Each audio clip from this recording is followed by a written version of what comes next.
For any of our viewers who are watching, money is a big topic on many of our minds, especially as we move towards retirement. And you're in luck because we're starting a new show today. We're going to welcome you into Lowcountry Money Talk. I'm your host, Jessa Jeremiah, and we have the expert here for you, going to be bringing us lots of great information. Phil Bloyd is here with Revolutionary Financial Group. Nice to see you. Thanks, Jess.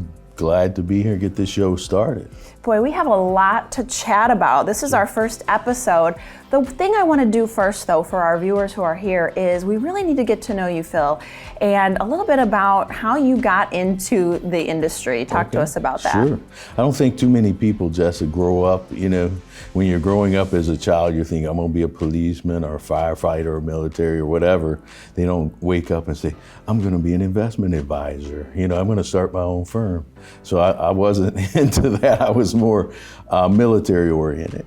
So my introduction to the Lowcountry was right here at Paris Island. So at 18, I had just turned 18 a few days, and I spent the 4th of July in a hotel room waiting for my recruiter to pick me up, and then he sent me over here to Paris Island. And it was in the summer. No one told me how hot it is in the Lowcountry in the summer. So I was over here on Paris Island July, August, and September. I think I still have a suntan around my head, from where my head was shaven. But that's the Lowcountry. That was about 1983. And shortly after that, I was stationed over here in Beaufort, South Carolina. So from 83 to 87, I fell in love with the Lowcountry.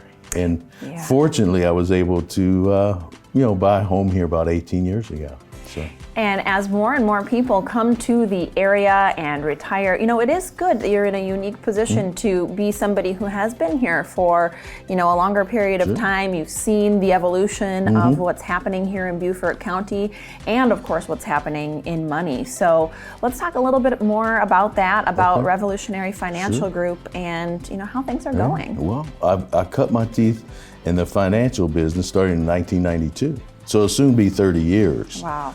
Time gets by. I don't feel that old every day, but some days I do.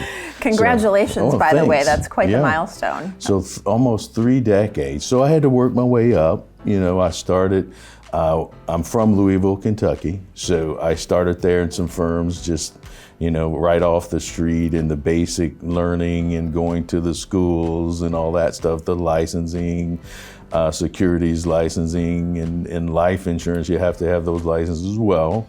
I went into mid-level management around 1995, and that's where I had to babysit people, grown people.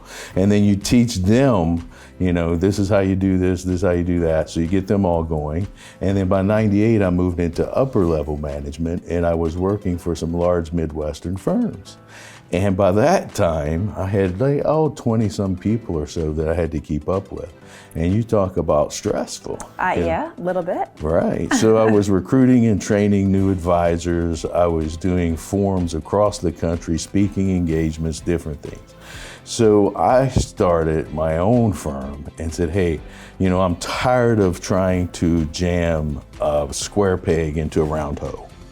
Because I work with retirees, they have special needs. Yes. And when I'm working for this Midwestern firm, they're like, well, this is what you're gonna do. And I'm like, well, I'm working with this retiree and I think they need something else. And they're like, no, we don't do that. Right. So I tailored my business around the actual needs of the client.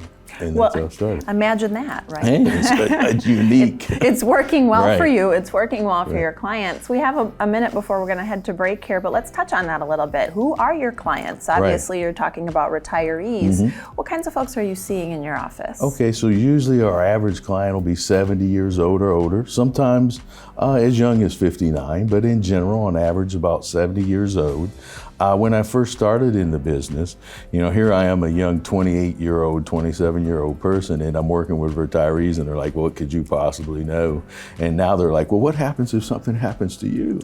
Then I have to introduce my son as the contingent plan and all these things. But we work with 70-year-olds, usually higher net worth type folks. They've moved here recently or they're retired, and we have to go over different things that they're going to be facing with their retirement. Wow, well, we're going to dive into some more issues facing retirees, of course, as we unfold this season. We're going to talk a little bit about what you can expect this season on Lowcountry Money Talk, and here's a teaser for you. It's mostly money. Yeah. But we'll talk about why it's different when we come back. We'll be right back.